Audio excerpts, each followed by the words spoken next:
بسم الله الرحمن الرحيم. باب ما جاء في التطوع مثنى مثنى.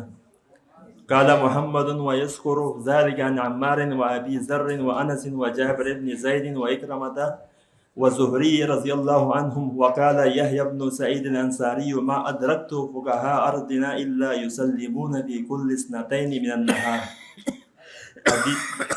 حدیث نمبر 1162. دیکھیں ما جاء فی تطوع مثنا مثنا کہ نبی صلی اللہ علیہ وسلم نفل نماز دو دو رکعتیں کر کے پڑھا کرتے تھے. یہ بھی اختلافی مسئلہ ہے. جمہور کے نزدیک دن ہو یا رات دونوں میں دو دو رکعتیں افضل ہیں. 4 رکعت ایک سلام کے ساتھ افضل نہیں ہے. امام ابو حنیفہ رحمہ اللہ تعالیٰ کے نزدیک دونوں میں چاہے رات کی نماز ہو یا دن کی نماز ہو 4 رکعتیں ایک سلام کے ساتھ زیادہ افضل ہے. یعنی اگر آپ نے 4 رکعتیں پڑھنی ہے تو ایک سلام کے ساتھ پڑھیں, یہ زیادہ افضل ہے. جائز تو سب کے نزدیک سب کچھ ہے. اور صاحبین کے نزدیک رات کی نمازوں میں 2 رکعتیں افضل ہیں اور دن کی نمازوں میں 4 رکعتیں افضل ہیں. جو یعنی اگر 4 پڑھنی ہو تو ایک سلام کے ساتھ افضل ہے. تو رات کی نمازوں میں جو امام صاحب اور صاحبین کا اختلاف ہے اس کی دلیل, امام صاحب کی دلیل بخاری کی مشہور حدیث ہے. کان نبی صلی اللہ علیہ وسلم, حضرت عائشہ فرماتی ہیں, یصلی اربعا ثم اربعا فلا تسأل عن حسنہن وطولہن ثم یوتر بثلاث کما قالت, کہ نبی صلی اللہ علیہ وسلم 4 رکعت پڑھتے پھر 4 رکعت پڑھتے. بخاری کی مشہور حدیث ہے نا, جو اہل حدیث تراویح پہ فٹ کرتے ہیں, اور پھر 3 رکعت پڑھتے اور ان کے تو 4 رکعتیں ہیں نا اس میں. تو امام صاحب کی دلیل ہے. اور صاحبین کی دلیل صلاۃ اللیل مثنا مثنا, یہ جو حدیث میں ہے, یہ بہت دفعہ یہ حدیث آپ کی نظروں سے گزر چکی ہے. رات کی نمازیں 2 رکعتیں.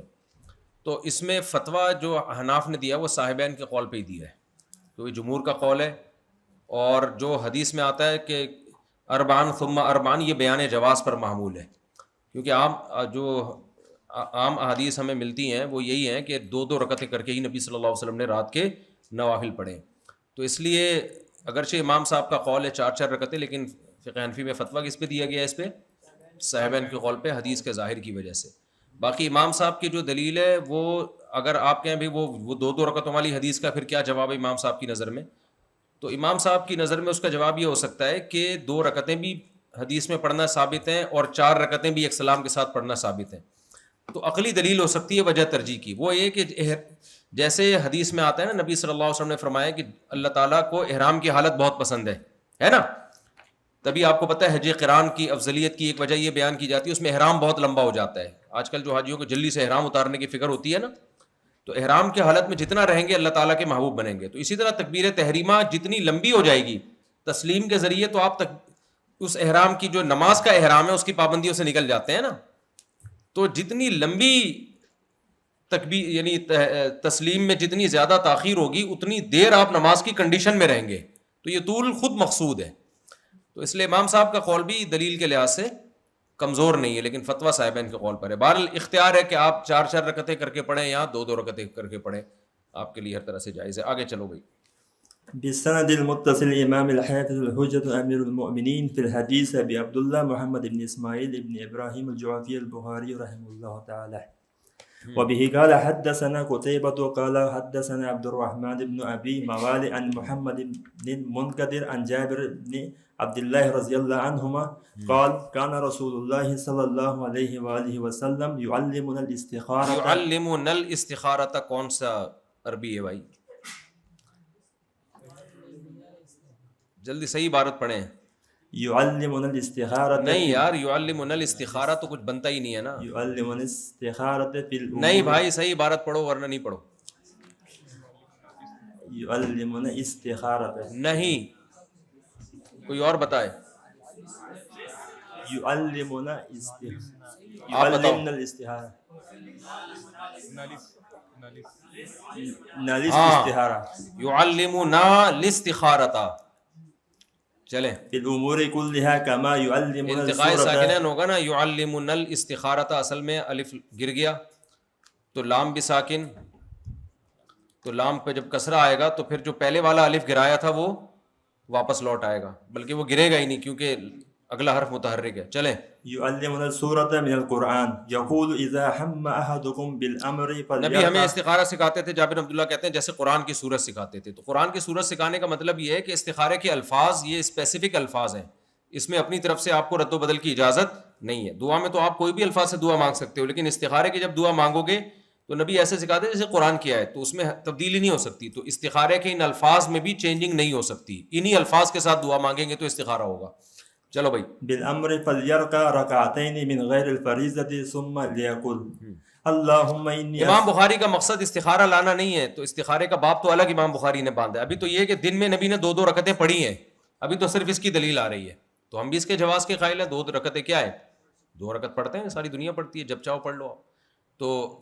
تو استخارہ دن میں بھی ہو سکتا ہے, رات میں بھی. تو 2 رکعتیں ادنا مناسبت کی وجہ سے بھی امام بخاری حدیث لے آتے ہیں نا. چلیں. اللهم إني أستخيرك بعلمك وأستقدرك بقدرتك وأسألك من فضلك العظيم فإنك تقدر ولا أقدر وتعلم ولا أعلم وأنت علام الغيوب اللهم إن كنت تعلم أن هذا الأمر خير لي في ديني ومعاشي وعاقبة أمري أو قال عاجلي ولا أعلم وأنت علام الغيوب اللهم إن كنت تعلم أن هذا الأمر خیر لی فی دینی و معاشی و عاقبت امری او قال عاجل امری و عاجلہ فاقدرہ لی و یسرہ. ہاں اب دیکھو حدیث میں یہ کام بہتر ہے تو مقدر کر دے. اس میں خواب کا کہیں بھی نہیں ہے. یہ جو ہم نے بتائے ہیں نیلا ہے تو یہ کرنا ہے, پیلا ہے تو یہ کرنا ہے, خواب میں اشارے, اس کا کوئی حدیث سے تعلق نہیں ہے. تو سمپل ایک دعا ہے, یہ اللہ سے مشورہ نہیں ہے, اللہ سے دعا ہے, دعا مانگو. اچھا یہ استخارہ کا موقع کب ہے؟ جب آپ کسی ایک تو ناجائز کاموں میں استخارہ نہیں ہوتا, فرائض واجبات میں استخارہ نہیں ہوتا, مستحبات میں بھی نہیں ہوتا استخارہ. سمجھ رہے ہو؟ جو شریعت کی ترغیبات ہیں وہ تو کرنا ہی کرنا ہے. یہ تھوڑی کہ کل پیر کا دن ہے روزہ رکھوں استخارہ کر. بھائی پیر ہے تو رکھ لے روزہ بھائی. تو استخارہ ان مباح کاموں میں ہوتا ہے جن میں تردد ہو آپ کو. اگر تردد نہیں ہے, مشورہ سے ایک رائے دماغ چلا گیا ایک طرف, تو پھر مشورے کی اہمیت شریعت میں استخارے سے زیادہ ہے. سمجھتے ہو؟ کیونکہ مشورے کا حکم قرآن میں دیا ہے, امرہم ذو شورى بینہم, پوری مشورے کے نام سے سورت نازل ہوئی ہے. وَإِذَا عَزَمْتَ فَتَوَكَّلْ عَلَى اللَّهِ, آگے وَشَاوِرْهُمْ فِي الْأَمْرِ فَإِذَا عَزَمْتَ فَتَوَكَّلْ عَلَى اللَّهِ. مشورے کا اللہ نے حکم دیا ہے, قرآن میں حکم ہے مشورے کا. تو استخارے کو آج لوگوں نے مشورے سے زیادہ ویلیو دے دی ہے. یہ ایک جہالت کی بات ہے. نمبر 2, خوابوں پہ اعتماد کرتے ہیں, یہ دوسرے نمبر کی جہالت کی بات ہے. نمبر 3, استخارے کو اللہ کا مشورہ سمجھتے ہیں, یہ تیسرے نمبر کی جہالت کی بات ہے. مشورہ نہیں ہوتا, ایک دعا ہے, خیر طلب کرنا, استشارہ تھوڑی ہے. اور نمبر 4, استخارہ نکلواتے ہیں, حالانکہ نکلتا اس میں کچھ بھی نہیں ہے. تو استخارہ نکالا نہیں جاتا, کیا جاتا ہے. اور چوتھی بات یہ کہ اسباب کی دنیا میں ایک طرف ذہن جاتا ہے تو اس کام کو چھوڑ دیتے ہیں استخارے کی وجہ سے. یہ ایک نئی جہالت ہے. سمجھتے ہو؟ جب آپ کا ذہن ایک طرف چلا گیا تو بس اللہ سے دعا مانگ کے وہ کام شروع کر دو. تو استخارے میں محض ایک دعا مانگی جائے گی, اور کہ اللہ بہتر ہے تو مقدر کر دے, بہتر نہیں ہے تو مقدر نہ کر. اس کے بعد کرنا وہی ہے جو سمجھ میں آ رہا ہے. چلو. فاقدرہ لی و یسرہ لی ثم بارک لی فیہ وإن كنت تعلم أن هذا الأمر شر لي في ديني ومعاشي وعاقبة أمري أو قال في عاجل أمري وآجله فاصرفه عني واصرفني عنه واقدره لي الخير حيث كان ثم أرضيني به. ارضینی به, پھر مجھے اس پہ اطمینان بھی دلا دے. قال ويسمي حاجته. وبه قال حدثنا المكي بن الإبراهيم عن عبد الله بن سعيد عن عامر بن عبد الله بن الزبير عن عمرو بن سليم زرقي سمع أبا قتادة بن ربيع الأنصاري قال قال النبي صلى الله عليه وآله وسلم إذا دخل علیہ وآلہ نہیں, عام طور پر جو رواج ہے محدثین کا بس صلی اللہ علیہ وسلم. ایسے تو درود پورا پھر لمبا ہی پڑھ لو. سمجھ رہے ہو نا؟ چلیں. اذا دخل احدكم المسجد فلا يجلس حتى يصلي ركعتين. جی. وبه قال یہ حدثنا حدیث ہے کہ جب تم میں سے کوئی شخص مسجد میں داخل ہو تو بیٹھے نہیں جب تک کہ 2 رکعتیں نہ پڑھ لے. تو امام احمد کا ایک قول ہے کہ یہ تحیۃ المسجد جو ہے نا, مسجد میں جانے سے پہلے یہ واجب ہے. تبھی آپ نے سعودیہ میں دیکھا ہوگا کہ وہ لوگ کھڑے رہتے ہیں. اگر مسجد میں آئے نا, نماز کا ٹائم ہوا تو کھڑے رہتے ہیں, بیٹھتے نہیں, کیونکہ ان کے نزدیک یہ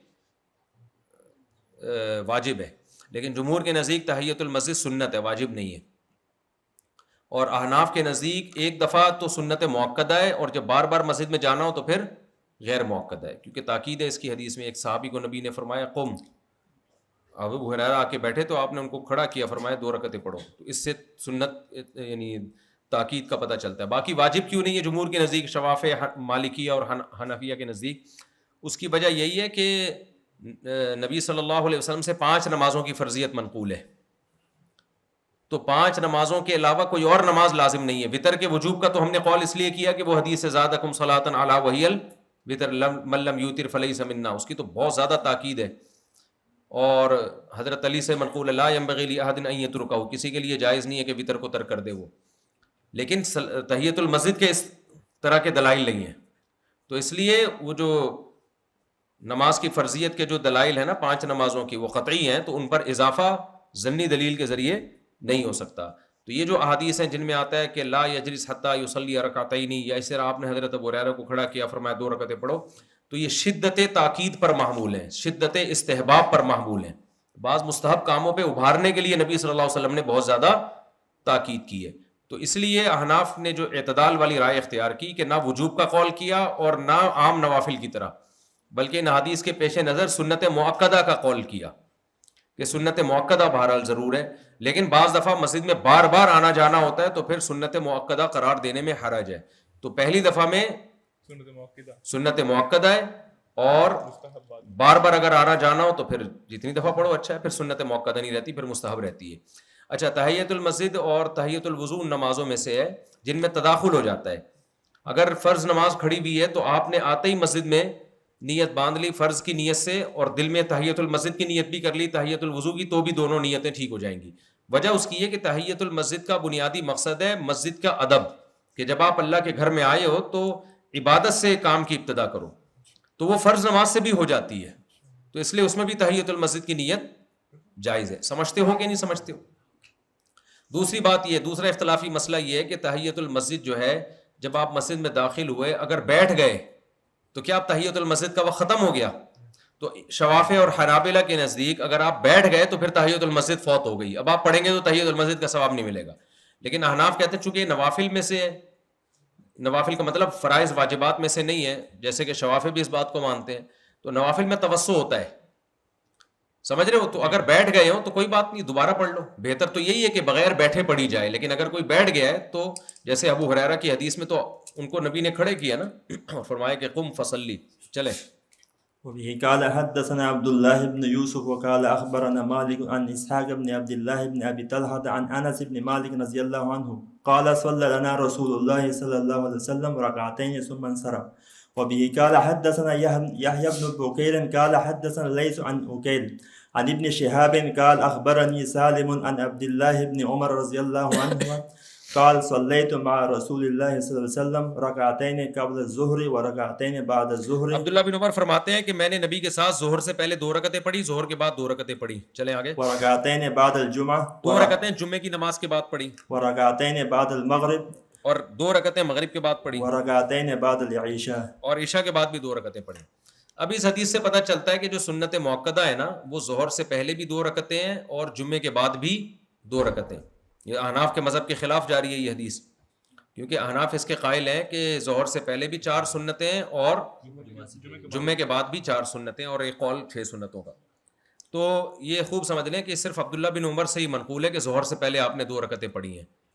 لیکن صحیح مسلم میں حضرت عائشہ رضی اللہ تعالیٰ عنہ سے اور ابو داؤد میں بھی 2 حدیثیں منقول ہیں جو احناف کی تائید کرتی ہیں. حضرت عائشہ رضی اللہ تعالیٰ عنہ فرماتی ہیں کان النبی صلی اللہ علیہ وسلم لا يدع 4 قبل الظہر. یہ حدیث مسلم میں بھی ابو داؤد میں بھی ہے کہ نبی صلی اللہ علیہ وسلم جمعے سے پہلے 4 رکعتیں نہیں ترک کرتے تھے. اب رہا یہ مسئلہ یہ عبداللہ بن عمر کی کا بیان تو اس کے خلاف ہے، وہ تو کہہ رہے ہیں میں نے 2 رکعتیں پڑھی ہیں. تو ہم کہتے ہیں عبداللہ بن عمر نے مسجد کا دیکھا ہے، مسجد میں آ کے پڑھتے ہوئے دیکھا ہے، تو اس بات کا پورا امکان ہے وہ نبی نے تحیۃ المسجد پڑھی ہوں، کیونکہ عبداللہ بن عمر گھر میں تو نہیں دیکھیں گے نا. حضرت عائشہ کس نماز کو دیکھ رہی ہیں؟ جو گھر کی نماز ہے، اور اس میں تاکید کے الفاظ میں لا يدع اربن، کبھی بھی ترک نہیں کرتے تھے. تو لا يدع اربن. پھر دوسرا حضرت عائشہ ہی سے ابو داؤد کی حدیث میں منقول ہے کہ کان یصلی فی البیت، نبی یہ 4 سنتیں گھر میں پڑھتے تھے. تو اس سے پتہ چلتا ہے عبداللہ بن عمر نے جو نماز دیکھی اس کو بیان کر دیا، اور حضرت عائشہ نے جو نماز دیکھی وہ بیان کر دی. تو اصل 4 رکعتیں ہی ہیں. امام شافعی کا مذہب اس بارے میں یہ کہ ظہر سے پہلے 2 رکعتیں ہیں، اور باقی جمہور کا مذہب یہی ہے کہ 4 رکعتیں ہیں. سمجھتے ہو؟ جو حناف کا مذہب ہے وہی جمہور کا، صرف امام شافعی سے. لیکن ہم نے جو شافعیوں کو دیکھا ہے وہ 4 رکعتیں پڑھتے ہوئے ہی دیکھا ہے. ہو سکتا ہے وہ حناف میں رہ کے 4 ہی پڑھنا شروع کر دی ان کو.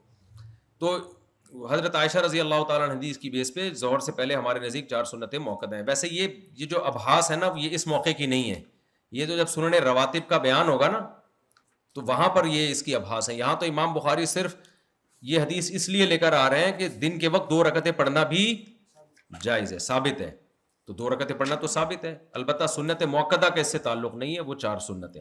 سمجھتے ہو کہ نہیں سمجھتے؟ ہاں اس حدیث سے اتنا ضرور فائدہ ہوتا ہے کہ جب آپ پہنچے مسجد میں اور 4 رکعتوں کا ٹائم نہیں ہے تو some thing is better than nothing, تو پھر 2 رکعتیں پڑھ لو کم از کم. سمجھتے ہو کہ نہیں سمجھتے؟ تو پھر کیا ہے, بالکل ہی چھوڑنے سے بہتر ہے کہ 2 والی بھی تو حدیث ہے نا عبداللہ بن عمر کی, اس پر عمل کر لو. تو نارملی 4 پڑھو, اگر وقت نہیں ہے تو 2 پڑھ لو. اچھا شروع میں 4 چھوٹ گئیں تو وہ بعد میں ادا کرنی ہے کہ نہیں کرنی, تو اس بارے میں بھی صحیح حدیث موجود ہے.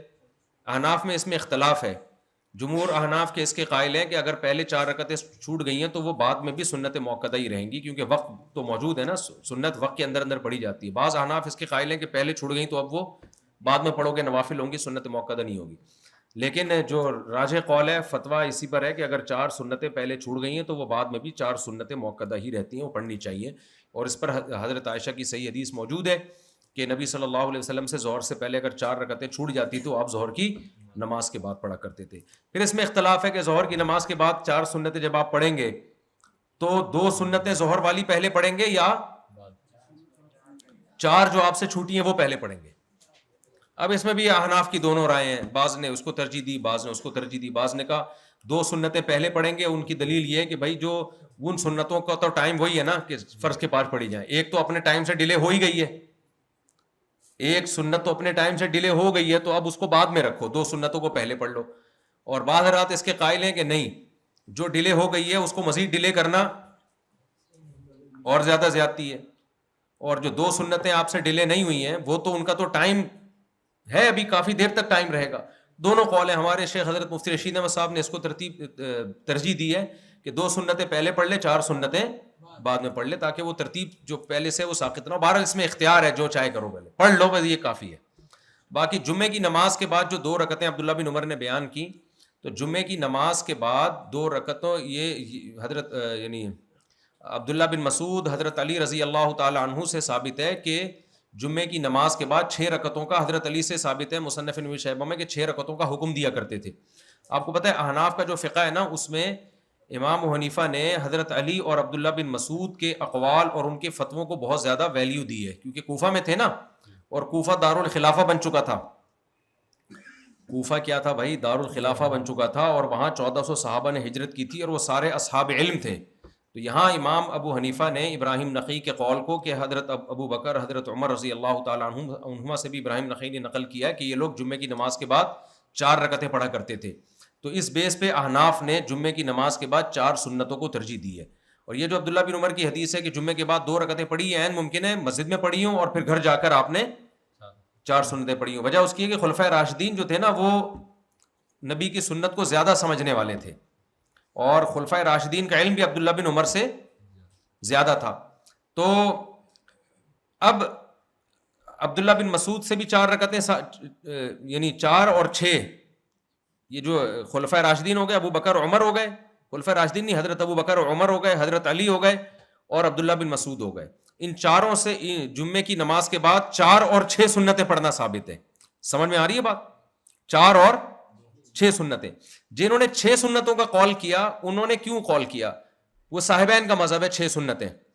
وہ انہوں نے دونوں حدیثوں کو لیا صاحبین نے. عبداللہ بن عمر والی یہ حدیث کو بھی لیا جس میں آتے نبی جمعے کے بعد 2 رکعتیں پڑھتے تھے, اور حضرت علی سے اور عبداللہ بن مسعود سے جو منقول ہے 4 رکعتیں, اس کو بھی لے لیا. تو کہا کہ وہ بھی تھی اور یہ بھی تھی, تو کتنی ہو گئیں؟ 6 ہو گئیں. جبکہ امام حنیفہ نے ان کے عمل کو لے کے 4 رکعتوں کو ترجیح دی ہے.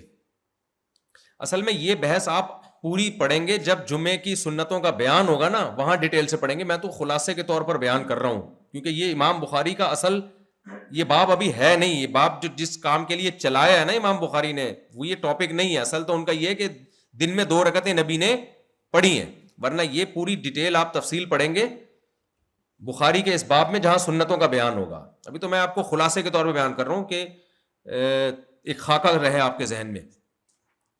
تو حضرت ابراہیم نقی سے منقول ہے حضرت ابو بکر اور عمر 4 رکعتیں پڑھتے تھے، اور یہ حضرت عبداللہ بن مسعود رضی اللہ تعالیٰ عنہ حضرت علی سے بھی منقول ہے، اور حضرت علی سے یہ بھی منقول ہے کہ جمعے کی نماز کے بعد 6 رکعتوں کا حکم دیا کرتے تھے، وہ نہیں سمجھتے. تو اب یہ ساری روایات مصنف ابن ابی شیبہ میں، بہقی میں، دارقطنی میں، یہ ساری روایات، معجم طبرانی میں، یہ روایات موجود ہیں. تو اس لیے احناف نے ترجیح اس کو دی ہے صاحبین کے قول کو کہ 6 رکعتیں پڑھنا سنت ہے، تاکہ عبداللہ بن عمر والی روایت پر بھی عمل ہو جائے، اور جو ابو بکر، عمر، علی اور ابن مسعود سے منقول ہے اس پر بھی عمل ہو جائے.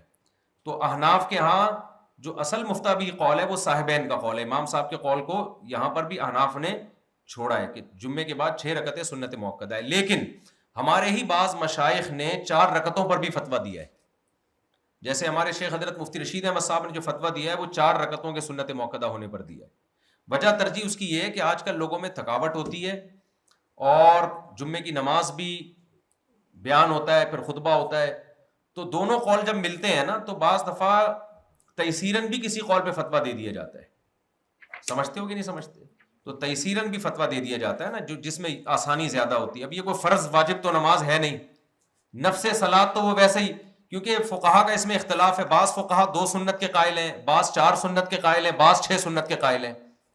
تو اگر ہم 4 نہیں بھی پڑھتے، 2 بھی پڑھ لیتے تو نفس سنت پر تو عمل کسی نہ کسی درجے میں ہو جائے گا نا. تو اگر 4 بھی پڑھ رہا ہے تو کم از کم اپنے ہی فقہ میں اس کو گنجائش مل رہی ہے امام صاحب کے قول کے مطابق.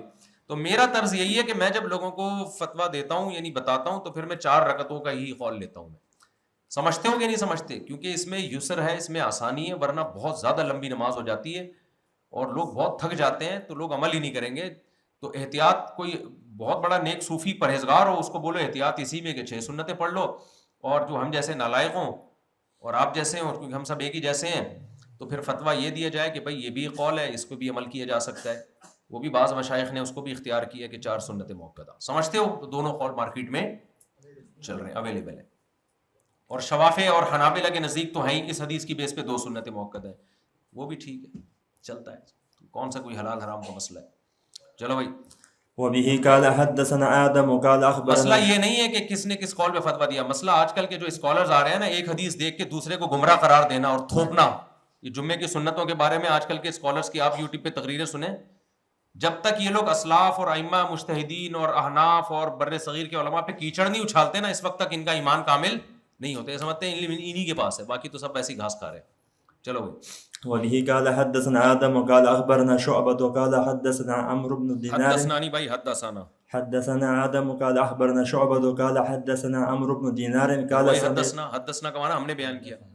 حدثنا قال سمعت جابر بن عبد الله قال قال رسول الله صلى الله عليه وسلم وهو يخطب اذا جاء احدكم والامام يخطب او قد خرج فليصلي ركعتين. یہ بہت اہم حدیث ہے. آج کل عرب ملکوں میں اس حدیث کے ظاہر پر عمل ہوتا ہے. وہ یہ ہے، جابر بن عبداللہ رضی اللہ عنہ فرماتے ہیں کہ نبی صلی اللہ علیہ وسلم خطبہ دے رہے تھے کہ، اور آپ نے فرمایا جب تم میں سے کوئی شخص آئے اور امام خطبہ دے یا امام ممبر کی طرف نکلے، یوں آپ نے فرمایا فلیصلی رکعتین، تو وہ 2 رکعتیں پڑھے. سعودی عرب میں UAE میں اسی پر عمل ہوتا ہے. امام خطبہ دے رہا ہوتا ہے اور اس دوران لوگ آ کے تحیۃ المسجد پڑھتے ہیں، 2 رکعتیں پڑھ رہے ہوتے ہیں. یہ حنابلہ اور شوافع کے نزدیک ہے. مالکیہ اور حنفیہ کے نزدیک خطبے کے دوران کسی بھی قسم کی نماز جائز نہیں ہے. یہ بخاری کی حدیث کا جواب کیا ہے احناف کے پاس؟ کہ تو بخاری کی متفقون علیہ مسلم میں بھی یہ حدیث کہ نبی صلی اللہ علیہ وسلم نے فرمایا کہ جب امام خطبہ دے رہا ہو تو اور تم میں سے کوئی شخص مسجد میں آئے تو کیا کرے؟ ایک حدیث میں آتا ہے خفیفتین، مختصر 2 رکعتیں پڑھ لے. تو یہ لوگ ہم پہ بہت زیادہ وہ کرتے ہیں کہ تم لوگ حدیث کے منکر ہو. میں نے وہی بتایا نا، پہلے زمانے میں اختلافی مسائل کو بڑے اعتدال سے بیان کیا جاتا تھا، اب جو ہے نا سر پہ مسلط ہو جاتے ہیں. اس مسئلے میں بھی احناف کا مسلک قرآن اور سنت میں کی روشنی میں زیادہ مضبوط ہے. وہ یہ کہ جب امام خطبہ شروع کر دے گا تو پھر کسی بھی قسم کی نماز جائز نہیں. رہا یہ حدیث، پہلے میں اس حدیث کا جواب دوں، پھر میں یہ بتاؤں کہ احناف نے اس حدیث میں یہ تعویل کیوں کی ہے. سمجھتے ہو یہ تعویل کیوں کی ہے؟ دیکھو، جب بھی احناف نے کسی صحیح حدیث کو چھوڑا ہے نا تو اس سے زیادہ مضبوط دلیل ہوگی تو چھوڑا ہے، ورنہ کبھی بھی نہیں چھوڑا. امام ابو حنیفہ کا تو مذہب یہ تھا کہ ضعیف حدیث بھی قیاس پر، رائے پر ضعیف حدیث کو بھی ترجیح دیتے ہیں. تو جہاں بھی امام صاحب کسی حدیث کو ترک کر رہے ہیں تو سمجھ لو اس سے زیادہ مضبوط دلائل دوسری طرف ہیں جس کی بیس پر اس حدیث میں تعویلات کی جا رہی ہیں. تو اس حدیث کی تعویل یہ ہے کہ یہ مسلم میں پورا واقعہ بیان ہوا ہے. پورا واقعہ یہ کہ سلیک ابن حدبہ الغطفانی رضی اللہ تعالی عنہ یہ بہت مسکین صحابی تھے. صحیح مسلم کی حدیث ہے, یہ انتہائی مسکین صحابی تھے. یہ رسول اللہ صلی اللہ علیہ وسلم کی خدمت میں حاضر ہوئے اور حدیث کے الفاظ ہیں وَهُوَ قَاعِدٌ عَلَى الْمِنبَرِ. صحیح مسلم کے الفاظ ہیں کہ آپ صلی اللہ علیہ وسلم ممبر پہ بیٹھے ہوئے تھے. آپ صلی اللہ علیہ وسلم ممبر پہ بیٹھے ہوئے تھے. آپ کو پتا ہے جب کوئی ممبر پہ نبی جب بیٹھے ہوتے تو خطبہ شروع نہیں ہوتا تھا. یہ بیٹھنا اس کی علامت, کیونکہ خطبہ آپ ہمیشہ کھڑے ہو کے دیتے تھے. تو سلیک ابن حدبہ الغطفانی انتہائی مسکین صحابی آئے, آپ صلی اللہ علیہ وسلم نے دیکھا. دوسری حدیث میں آتا ہے ابو داؤد کی روایت میں کہ وہ انتہائی بوسیدہ لباس تھا ان کا, غربت کے آثار ان کے چہرے سے جھلک رہے تھے. تو نبی صلی اللہ علیہ وسلم یہ چاہتے تھے کہ صحابہ ان کی اس حالت کو دیکھ کر ان کو صدقہ خیرات دیں, ان کے ساتھ تعاون کریں. تو آپ صلی اللہ علیہ وسلم نے ان کو حکم دیا, فرمایا کہ تم نے کیا 2 رکعتیں پڑھ لی ہیں؟ انہوں نے فرمایا نہیں. فرمایا قم فصلی رکعتین, کھڑے ہو اور 2 رکعتیں پڑھو. بات سمجھ میں آ رہی ہے؟ تو حضرت سلیک الغطفانی نے کھڑے ہوئے اور اس وقت 2 رکعتیں پڑھی. سمجھ میں آ رہی ہے بات؟ تو اس سے پتہ چلتا ہے. اچھا, پھر جب انہوں نے 2 رکعتیں پڑھی ہیں, صحابہ کرام نے ان کی حالت کو دیکھا, سب نے, سارے مجمع دیکھ رہا تھا. تو پھر آپ صلی اللہ علیہ وسلم نے صحابہ کو حکم دیا کہ ان کو صدقہ دو, خیرات دو. سب نے ان کے ساتھ تعاون کیا. تو ہم یہ کہتے ہیں کہ حدیث کا اصل واقعہ یہ ہے کہ اس وقت خطبہ شروع نہیں ہوا تھا اور نبی صلی اللہ علیہ وسلم ان صحابی کو لوگوں کے سامنے دکھانا چاہتے تھے, اور تاکہ لوگ ان پہ ترس کھائیں اور ان کے ساتھ ان کو صدقہ اور خیرات وغیرہ دیں. تو یہ جو حدیث ہے یہ وہی واقعہ ہے. تو اس واقعے کو راوی نے بالمعنی روایت کر دیا ہے, بالمعنی. اس کی میں ایک مثال دیتا ہوں. میں بتاؤں گا یہ تعویل ہم کیوں کر رہے ہیں, حدیث کو ایز اٹ از کیوں نہیں لے رہے. تو تعویل کسی وجہ سے کی جاتی ہے نا. تو پہلے تو میں وہ تعویل بتا دوں. یہ بالمعنی روایت ہے. بالمعنی کا مطلب کیا ہے؟ ہمیں اس کی حدیث میں مثالیں ملتی ہیں کہ ایک جزوی واقعہ ہوا کسی خاص صحابی کے ساتھ, تو راوی نے اس کو قاعدہ کلیہ سمجھ کے نبی کے قول کے طور پر بیان کر دیا. جیسے حضرت فاطمہ تھی نا, ان کو 3 طلاقیں ہوئیں, تو نبی نے ان کو حکم دیا کہ چونکہ ان کا خاص تو بس زبان تھی یا کیا, کوئی ان کے ساتھ بے پردگی کا مسئلہ تھا, دونوں باتیں ہمیں روایات میں ملتی ہیں. تو نبی نے ان کو حکم دیا کہ شوہر کے گھر میں عدت بھی نہیں گزاریں گی اور نان نفقے کی بھی یہ اہل نہیں ہے. اصل واقعہ یہ ہے بخاری مسلم میں کہ نبی نے ان کو حکم دیا تھا کہ تم یہاں عدت نہیں گزارو گی, بلکہ عبداللہ بن ام مکتوم نابینا صحابی, ان کے گھر میں عدت گزارو گی تم. تو انہوں نے آگے اس حدیث کو بالمعنی روایت کیا کہ مطلقہ ثلاثہ کے بارے میں نبی کا حکم ہے لا عدت لہا ولا سکنا, کہ نہ اس کو عدت ملے گی نہ اس کو سکونت ملے گی. اب ہم یہ کہتے ہیں, یہ بھی بخاری مسلم کی حدیث ہے, ہم یہ کہتے ہیں کہ بھائی یہ تو حضرت فاطمہ کے ساتھ خاص تھا, تو انہوں نے اس کو آگے ایسے بیان کر دیا کہ گویا قاعدہ کلی ہے کہ نبی نے ہر 3 طلاق والی عورت کے بارے میں یہ فیصلہ کیا. تو ہر کے بارے میں نہیں, وہ آپ کے بارے میں کیا تھا فیصلہ, اور کسی خاص وجہ کی بیس پہ. تبھی حضرت عمر رضی اللہ تعالی عنہ نے جب قانون بنایا کہ 3 طلاقوں کے بعد عورت کو عدت کا خرچہ بھی ملے گا اور وہ عدت گزارے گی شوہر کے گھر میں, تو صحابی رسول نے جب یہ حدیث پیش کی تو حضرت عمر نے کیا فرمایا؟ صحیح مسلم کے الفاظ ہیں لا ندع کتاب اللہ و سنت نبینا بقول امرات, ہم اللہ کی کتاب اور ایک عورت, نبی کے جو عام معمول تھا اس کو ہم ایک عورت کے کہنے پہ نہیں چھوڑ سکتے. لا ندری حافظت ام نسیت, ہمیں نہیں پتا وہ اس نے نبی کے الفاظ کو سمجھا یا بھول گئی ہے. وہ میں سمجھا پا رہا ہوں اپنی بات, حالانکہ بخاری مسلم کی متفقون علیہ صحیح حدیث ہے, لیکن حضرت عمر اس حدیث کو کیا کر رہے ہیں؟ ترک کر رہے ہیں. کیوں ترک کر رہے ہیں بھائی؟ قرآن اٹھا کے دیکھو اور نبی کا عام معمول دیکھو تو وہ اس کے اگینسٹ ہے. خوب اچھی طرح یہ تقریر کو سمجھو میں کیا کہہ رہا ہوں. عام معمول نبی صلی اللہ علیہ وسلم کا اس کے خلاف ہے اور قرآن بھی اس کے خلاف ہے. قرآن تو مطلقات کے لیے عدت بیان کرتا ہے کہ نہیں کرتا, اور وہ الگ طلاق بیان کرتا ہے, اس میں کوئی شرط نہیں لگاتا قرآن کے طلاق 3 ہو یا 1 ہو یا 2 ہو, اس میں تو بائن ہو یا غیر بائن ہو, کوئی شرط نہیں لگاتا. حضرت عائشہ رضی اللہ تعالی عنہ سے بھی اس حدیث کے بارے میں منقول ہے, فرمایا کہ فاطمہ کے لیے خیر نہیں ہے کہ وہ اس حدیث کو لوگوں کے سامنے بیان کرے. کیا حضرت عائشہ معاذ اللہ حدیث کی دشمن تھی؟ یہ مسلم میں الفاظ ہیں. یہ تو حدیث کی دشمن نہیں تھی, وہ سمجھتی کہ بھئی یہ روایت بالمعنی کر رہی ہے اور اس سے لوگوں میں کنفیوژن ہو رہی ہے. تو ہم یہ کہتے ہیں کہ اصل روایت تو وہ ہے, سلیک الغطفانی آئے تھے, نبی ممبر پہ ابھی خطبہ شروع نہیں کیا تھا بلکہ ممبر پہ بیٹھے تھے, اور آپ نے صحابی رسول سے فرمایا کہ قم فصلی, تو آگے ان کو جو صاحب راوی نے بیان کیا وہ کس طرح بیان کیا کہ نبی کا یہ قول ہے کہ الامام یخطب، امام خطبہ شروع کرے تو، اور اس وقت کوئی شخص آئے تو اس کو چاہیے کہ 2 رکعتیں پڑھے. تو یہاں خطبہ شروع کرنے کا مطلب کاد ان یخطبہ، قریب ہے کہ خطبہ شروع کر لے. خطبہ بھی شروع نہیں ہوا ہے بلکہ قریب ہے کہ خطبہ شروع کر لے، کیونکہ جو کام ہونے والا ہوتا ہے تو اس کو بھی ہونے سے تعبیر کیا جاتا ہے. کیونکہ ممبر پہ تو تشریف فرما تھے نا نبی صلی اللہ علیہ وسلم، خطبہ قریب تھا کہ شروع ہونے والا ہو. تو ایک جواب تو اس کا یہ ہے. دوسرا جواب یہ کہ اگر ہم ان دونوں واقعات کو الگ ہی فرض کر لیں اور یہ نبی صلی اللہ علیہ وسلم کی اس قولی حدیث کو ہم اس واقعے سے نہ جوڑیں، ہم کہیں وہ دونوں الگ الگ واقعات ہیں، اور اس حدیث کو ہم کہیں کہ نہیں بھئی یہ روایت بالمعنی نہیں ہے بلکہ یہ الگ سے نبی صلی اللہ علیہ وسلم نے فرمایا، تو بھی اس حدیث میں احتمال ہے کہ والامام یخطب کا مطلب والامام کاد ان یخطبا، قریب ہے کہ امام ابھی خطبہ شروع کرنے والا ہے. تو تحیت المسجد کی اتنی ویلیو ہے کہ اگر امام نے بھی خطبہ نہ شروع کیا ہو، کرنے والا ہو، تو جلدی جلدی 2 رکعتیں آپ پڑھ لو، کیونکہ دوسری حدیث میں آتا ہے کہ وَلْيَتَجَوَّزْ فِيهِمَا، ان میں اختصار سے کام لے. تو اختصار سے کام لینے کا حکم اسی وجہ سے کرایا جا رہا ہے کہ تاکہ خطبہ اور نماز ایک ساتھ نہ ہو. یہ تعویل ہم کیوں کر رہے ہیں؟ اس کی بھی وہی وجہ ہے، قرآن کی وجہ سے، اور جو نبی کا عام معمول تھا اور صحابہ کا عام معمول تھا اس کی وجہ سے. سب سے پہلے ہم قرآن کی طرف دیکھتے ہیں.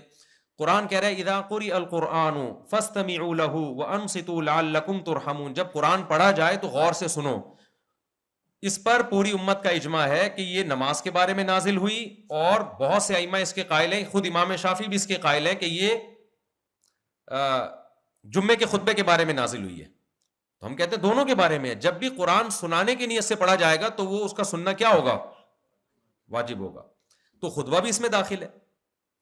تو خطبے میں قرآن پڑھا جاتا ہے تو وہ تو سننا واجب ہے نا. تو اگر آپ نماز پڑھیں گے تو آپ استماع کا حکم جو قرآن کا حکم ہے وہ چھوٹ رہا ہے. نمبر 2، قرآن میں آتا ہے یا ایھا الذین آمنوا اذا نودی للصلاۃ من یوم الجمعۃ فاسعوا الی ذکر اللہ وذروا البیع، اے ایمان والو جب نماز جمعہ کے لیے تمہیں بلایا جائے تو اللہ کے ذکر کی طرف دوڑو. اس ذکر میں جمعے کی 2 رکعتیں بھی داخل ہیں اور اس ذکر میں جمعے کا خطبہ بھی داخل ہے. تو اللہ نے خطبے کی طرف دوڑنے کا حکم کیوں دیا؟ خطبہ سنا جائے یا اپنی نماز پڑھی جائے اس میں؟ ظاہر ہے اسی آیت سے خطبے کا سننا بھی واجب ہو رہا ہے نا، کہ خطبے کو سننے کے لیے اس کی طرف دوڑنے کا حکم دیا جا رہا ہے. تو یہ روایت کہ اگر ہم ظاہر کو لیتے ہیں تو قرآن کی اس آیت کے بھی خلاف ہے.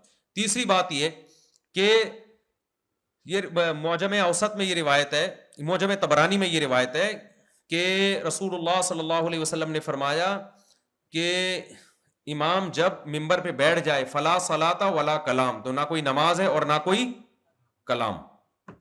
اس حدیث کی سند ضعیف ہے، لیکن ضعیف حدیث موضوع نہیں ہوتی، ظاہر ہے موضوع تو بالکل ہی من گھڑت ہوتی ہے نا. تو ضعیف حدیث تائید کے طور پہ پیش کی جا سکتی ہے. تو ہم کہتے ہیں اگر یہ ضعیف ہے لیکن دیگر یعنی قرآن کی آیت اور تعامل صحابہ سے اس کی تائید ہو رہی ہے، تو ہم اس کو دلیل کے طور پہ نہیں، ایک استیناس کے طور پر اور تائید کے طور پہ پیش کر رہے ہیں. تیسری بات یہ کہ علامہ نووی رحمہ اللہ تعالی نے شرح مسلم میں یہ بات لکھی ہے کہ حضرت عثمان، حضرت علی اور عبداللہ بن مسعود رضی اللہ عنہم کا سے یہ بات ثابت ہے کہ وہ خطبے کے دوران نماز پڑھنے کو مکروہ سمجھتے تھے.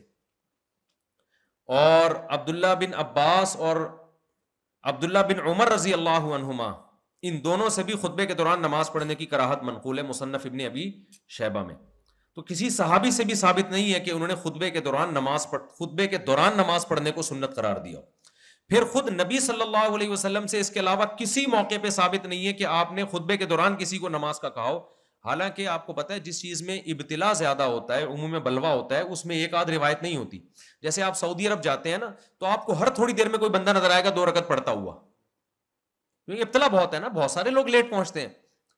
تو یہ کیا بات ہے کہ پورے ذخیرہ حدیث میں ہمیں ایک روایت ملتی ہے اور ایک ہی دفعہ یہ تذکرہ ملتا ہے ہمیں.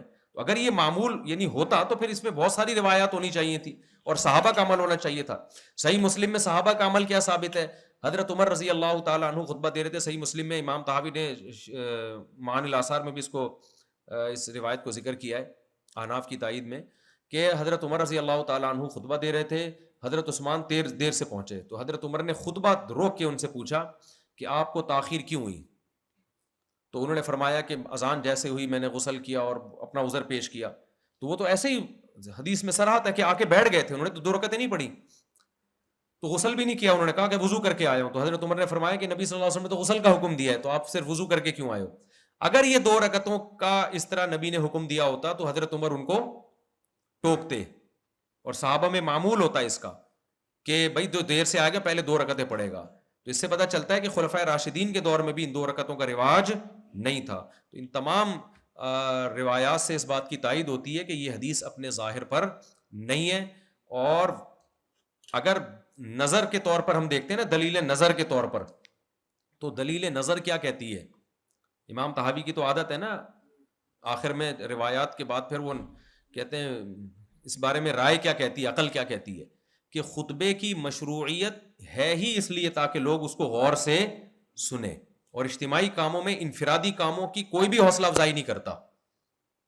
کہیں بھی دنیا میں ایسا نہیں ہے کہ واعظ و نصیحت کی مجلس ہو یا آپ اپنے طور پہ نماز پڑھیں تو وہ خطبہ جو جمعے کا ایک رکن ہے اور جس کی قرآن میں تائید ہے اور جس میں اذا قرئ القرآن فاستمعوا لہ کا حکم دیا جا رہا ہے, اس میں یہ کیسے ممکن ہے کہ خطبہ بھی چل رہا ہو اور لوگ نماز بھی پڑھ رہے ہوں؟ تو نظر کے طور پر بھی معلوم ہوتا ہے کہ یہ حدیث اپنے ظاہر پر نہیں ہے. تو ہم حدیث کے منکر نہیں ہیں, ہم قرآن کی آیات اور دیگر احادیث, اور سب سے بڑی بات تعامل صحابہ, عبداللہ بن عباس کا عمل, حضرت عمر کا عمل, حضرت عثمان کا عمل, حضرت عبداللہ بن عمر کا عمل اور عبداللہ بن مسعود کا عمل, ان تمام روایات کی کو سامنے رکھ کر جو احناف نے قول اختیار کیا ہے امام صاحب اور صاحبین نے, وہ یہ کہ خطبے کے دوران کسی بھی قسم کی نماز جائز نہیں ہے. اور اگر فرض کر لو,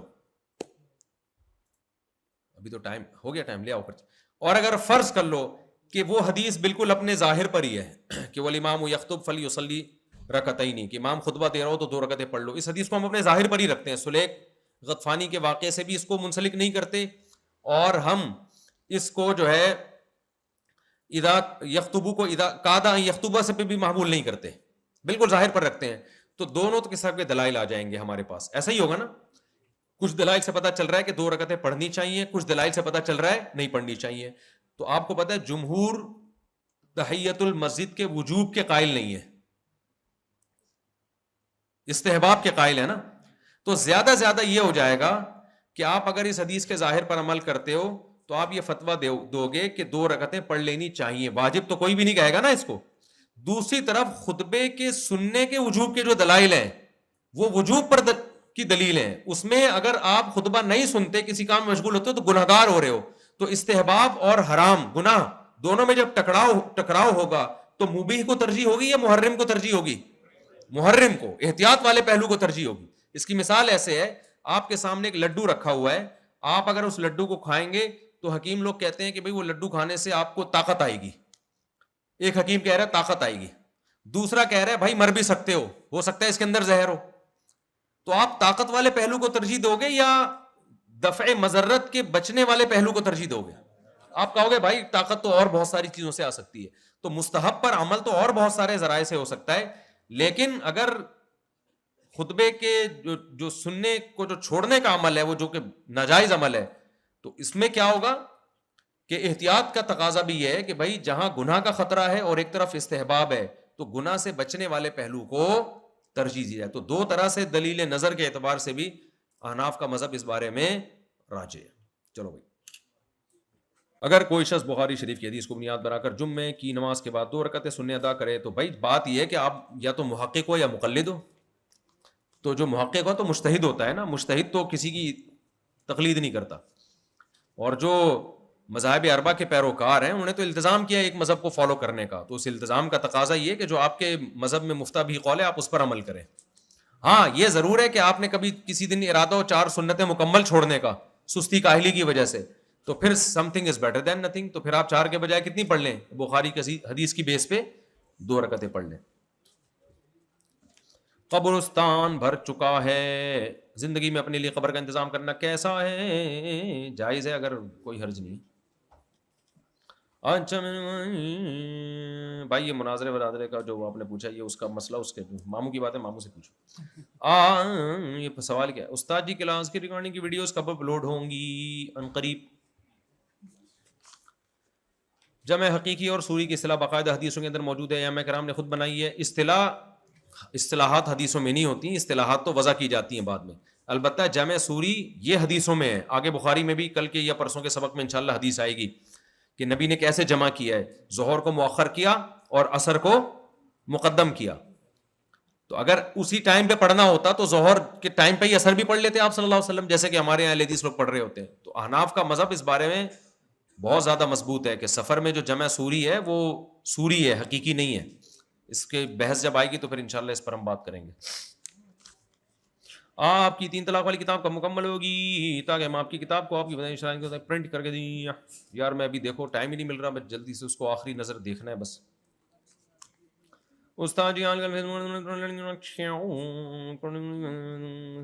نہیں، اس طرح سے شادی نہیں ہوتی، آن لائن شادی نہیں ہوتی. اگر ایجاب و قبول ہو رہا ہے نا بھائی، ادھر اسکائپ پہ یا فیس بک پہ لڑکی بیٹھی ہوئی، ادھر لونڈا بیٹھا ہوا ہے اور کہے کہ میں نے تمہیں اپنے نکاح میں قبول کیا، کروڑوں لوگ بھی سن رہے ہو تو نکاح نہیں ہوگا. کیونکہ ایجاب و قبول کی مجلس کا فزیکلی متحد ہونا ضروری ہے. سمجھتے ہو؟ فون پہ بھی ایجاب و قبول کے ذریعے نکاح نہیں ہوتا، بذریعہ وکالت نکاح ہو جائے گا. کوئی کسی کو وکیل بنا دے، کوئی کسی کو وکیل بنا دے نا، تو ایجاب و قبول کی جو مجلس میں فزیکلی گواہوں کا موجود ہونا ضروری ہے. تو دولہا دلہن ہو یا ان کے وکیل ایک جگہ بیٹھے ہوئے ہوں، پھر وہاں پر گواہ موجود ہوں تو نکاح ہو جائے گا. فون پہ گواہوں کا اعتبار نہیں ہے. کیوں؟ وجہ اس کی ہے کہ بیع و شراء پر اس کو قیاس نہیں کیا جا سکتا. بیع و شراء تو ہو جاتی ہے کیونکہ نکاح کا جو معاملہ ہے نا وہ توقیفی ہے، توقیفی ہے، اس میں رائے کو دخل نہیں، اور احتیاط پر بھی مبنی ہے. تو اس میں احتیاط کا تقاضا یہی ہے کہ جتنا احادیث سے ثابت ہے تو وہ اسی پر اکتفا کیا جائے گا. تو وہ گواہوں کا فزیکلی وہاں ایجاب و قبول کی مجلس میں موجود ہونا ضروری ہے. فیس بک پہ ایسا نہیں. اور فیس بک پتہ بھی نہیں ہوتا لڑکی بھی ہے، یا بعد میں پتہ چلا وہ لینے کے دینے پڑ گئے، کچھ اور ہی نکلا. آپ نے فرمایا کہ سنت کے استخارہ نہیں کریں گے تو کیا نکاح فلاں جگہ ہو یا نہ استخارہ کرنا چاہیے؟ اگر کنفیوژن ہو رہی ہے تو استخارہ کرو. اگر کنفیوژن نہیں ہو رہی، مشورے کے بعد اطمینان ہو گیا کہ بھائی یہ بیسٹ جگہ ہے، تو پھر استخارہ کرنے کی ضرورت نہیں ہے. پھر بھی کوئی کر لے تو کوئی گناہ بھی نہیں ہے. جب تک نظام نہیں بدلے بھائی، نظام بدلنے کے لیے جو بھی سوٹیبل طریقے ہیں سارے کے سارے اختیار کرو. کوئی ایک طریقہ تھوڑی ہے. تبلیغی جماعت افراد پہ محنت کر رہی ہے، یہ بھی ایک طریقہ ہے. اگر افراد نہیں ہوں گے تو نظام کیسے بدلے گا؟ اور ایجوکیشن کی فیلڈ میں آگے سے آگے بڑھو. نیک لوگ جب سی ایس ایس کریں گے، بیوروکریسی میں جائیں گے، تو اچھے لوگ اوپر جائیں گے تو نظام کیا ہوگا؟ تبدیل ہوگا. فوج میں اچھے لوگ جائیں، اسٹیبلشمنٹ میں، ایجنسیوں میں، عدلیہ میں، یہ سارے پولیس میں، ہمارے اچھے لوگ تو کہیں جاتے ہی نہیں ہیں، تو ظاہر ہے پھر مار کھاتے ہیں بیٹھ کے. تو یہ جتنے بھی آج کل تو قادیانی بہت اوپر جا رہے ہیں، پتہ ہے آپ کو؟ شناخت چھپا کے نا بہت ترقی کر رہا ہے قادیانی پاکستان میں، اپنی شناخت چھپاتا ہے اور بہت آگے کیوں نکل رہے ہیں. وہ تو جھوٹ بولتے ہیں. آپ ان سے پوچھو قادیانی کہہ رہے ہیں نہیں. ہمارے یہاں تو اپنے آپ کو کوئی کہے کہ آپ مسلمان ہو، کہ نہیں، یہ جملہ ہم بول سکتے ہیں منہ سے، لیکن قادیانی بول دیتا ہے نہیں ہوں میں. اس لیے قادیانی سے یہ نہیں پوچھا کرو قادیانی ہو، بولے احمدی ہو یا نہیں ہو. احمدی سے اکثر پکڑے جانے کا خطرہ ہوتا ہے ان کا، لیکن جھوٹ بول دیں گے اس میں بھی ہے. تو شناخت بہت چھپاتے ہیں یہ لوگ اپنی. سمجھتے ہو؟ بہت سے اداروں میں قادیانی گھسے ہوئے اور وہ پتہ ہی نہیں چلتا کہ یہ قادیانی ہے. چلو بھائی، السلام علیکم.